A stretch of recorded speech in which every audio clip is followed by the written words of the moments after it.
नमस्कार, मैं हूं आपके साथ कृति प्रजापति। अब तक पूरी दुनिया में केवल यहूदी धर्म ऐसा है जिस धर्म के लोगों पर सबसे ज्यादा अत्याचार हुए हैं। दूसरे विश्व युद्ध के दौरान हिटलर यहूदी यानी जिविश लोगों को पूरी तरह से खत्म करना चाहता था, इसलिए उन पर इतने बर्बर और क्रूर अत्याचार उस समय में किए गए थे जिसकी कल्पना करना भी आपके लिए बहुत मुश्किल होगा। उस समय तानाशाह हिटलर ने लाखों यहूदियों को जहरीली गैस और कंसंट्रेशन कैंप्स के जरिए मार डाला था। उस समय यहूदी लोगों को अपना अस्तित्व बचाने के लिए कोई जगह चाहिए थी, तो तब बहुत सारे यहूदी लोग फिलिस्तीन में जाकर बसने लगे और वहां उन्होंने अरब के मुसलमानों से जमीन खरीदनी भी शुरू कर दी थी।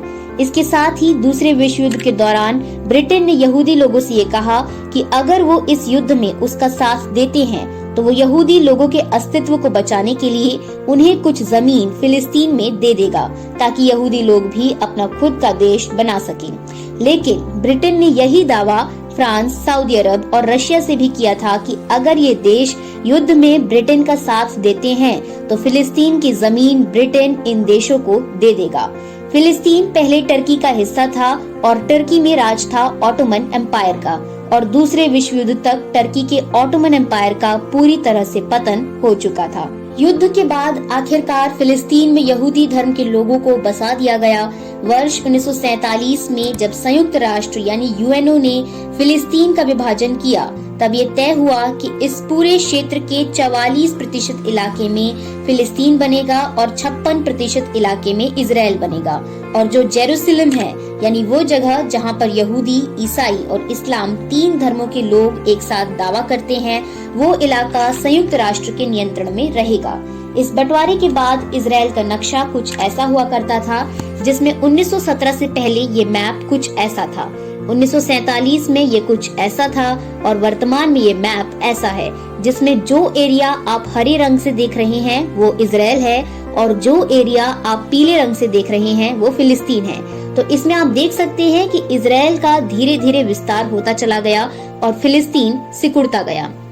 आज स्थिति ये है कि इस क्षेत्र के 88% इलाके पर इजराइल का कंट्रोल है और 12% इलाके पर ही फिलिस्तीन का नियंत्रण है। तो इन आंकड़ों को देखकर आपको लगेगा कि इजराइल ने फिलिस्तीन की जमीन पर लगातार कब्जा किया है। ये बात सही है, लेकिन इस कहानी और इतिहास का एक दूसरा पक्ष भी आपको जानना और समझना बेहद जरूरी है, क्योंकि इसको जानने के बाद ही आप अपनी कोई निष्पक्ष राय बना पाएंगे।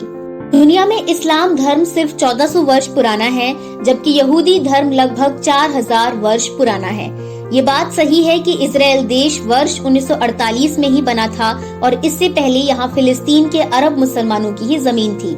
लेकिन ये भी सच है कि जब इस्लाम धर्म की उत्पत्ति भी नहीं हुई थी, तब ये पूरा क्षेत्र यहूदी धर्म के लोगों का हुआ करता था और इसे किंगडम ऑफ इजराइल या किंगडम ऑफ जूडा कहते थे, और ये बात 1000 ईसा पूर्व की है। इस्लाम, ईसाई और यहूदी ये तीनों ही धर्म अपनी शुरुआत की कहानी को बाइबल के पैगंबर इब्राहिम से जोड़कर देखते हैं। पैगंबर इब्राहिम के पुत्र आइजैक को भी इन तीनों ही धर्मों में विशेष स्थान दिया गया है और आइजैक के पुत्र जैकब का भी इन सभी धर्मों में जिक्र आता है। फर्क सिर्फ इतना है कि ईसाई धर्म में जो जैकब है वही इस्लाम धर्म में पैगंबर याकूब है।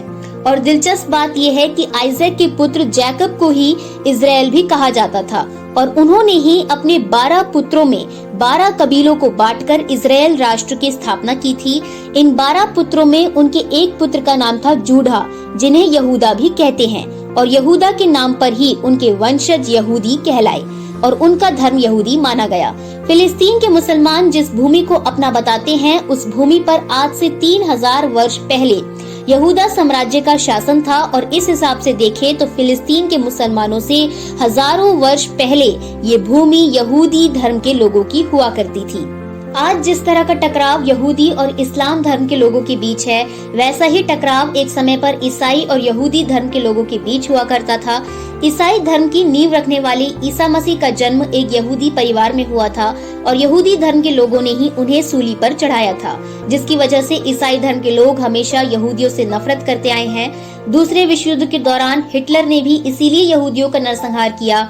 उस समय यूरोप में 90 लाख यहूदी रहा करते थे, जिनमें से 60 लाख यहूदियों की हत्या कर दी गई और इसी के बाद दुनिया भर से यहूदी धर्म को मानने वाले लोग इकट्ठा होकर अपनी जान बचाने के लिए वापस फिलिस्तीन आ गए, शरणार्थी बनकर। और फिर वर्ष 1948 में इजराइल देश अस्तित्व में आया और सारे यहूदियों के रहने के लिए एक अलग देश बना दिया गया था, जिसका नाम था इजराइल। इजराइल के बाद अब जरा फिलिस्तीन के इतिहास का भी जिक्र कर लेते हैं। फिलिस्तीन हिंदी भाषा का शब्द है जो अंग्रेजी के पैलेस्टाइन शब्द से बना है। इजराइल के गाजा पट्टी और दूसरे क्षेत्रों में जो 5 बड़े इलाके हैं, उन इलाकों को मध्य युग में फिलिस्टिया कहा जाता था, लेकिन यही फिलिस्टिया बाद में पैलेस्टाइन बन गया और पैलेस्टाइन को हिंदी में फिलिस्तीन कहा जाने लगा। जब बेबीलोनियन साम्राज्य के हमले के बाद इजराइल के लोगों को दूसरे देशों में जाकर शरण लेनी पड़ी थी और इस क्षेत्र में अरब के खलीफाओं का शासन आया, तो इस क्षेत्र में मुसलमान आकर बस गए। इनमें भी जो लोग फिलिस्तीन के क्षेत्र में आए, उन अरब मुसलमानों को फिलिस्तीनी कहा गया।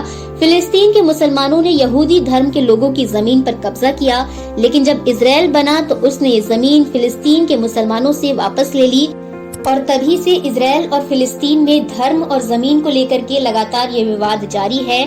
और कई मौकों पर ऐसी स्थिति आई है जब इजराइल और फिलिस्तीन के बीच काफी विवाद हुआ है। इजराइल, फिलिस्तीन और अरब देशों ने इसको लेकर के कई लड़ाई भी लड़ी है और इजराइल आजादी के बाद अपने देश के अस्तित्व को बचाने के लिए कई लड़ाई जो है अरब देशों के साथ भी लड़ चुका है। इजराइल की लड़ाई वर्ष 1948 में, 1954 में, 1967 में और 1973 में भी फिलिस्तीन और अरब देशों से हो चुकी है। और अब एक बार दोबारा से इजराइल और फिलिस्तीन के बीच ये युद्ध फिर से शुरू हो गया है, लेकिन इस बार महत्वपूर्ण भूमिका जो है इसमें हमास निभा रहा है, क्योंकि हमास जो है वो एक आतंकवादी संगठन है जो इजराइल के बच्चों, महिलाओं और वहाँ के लोगों पर क्रूर अत्याचार लगातार कर रहा है। तो अब आप समझ गए होंगे कि इजराइल और फिलिस्तीन के बीच का ये क्या विवाद है और ये लड़ाई क्यों हो रही है।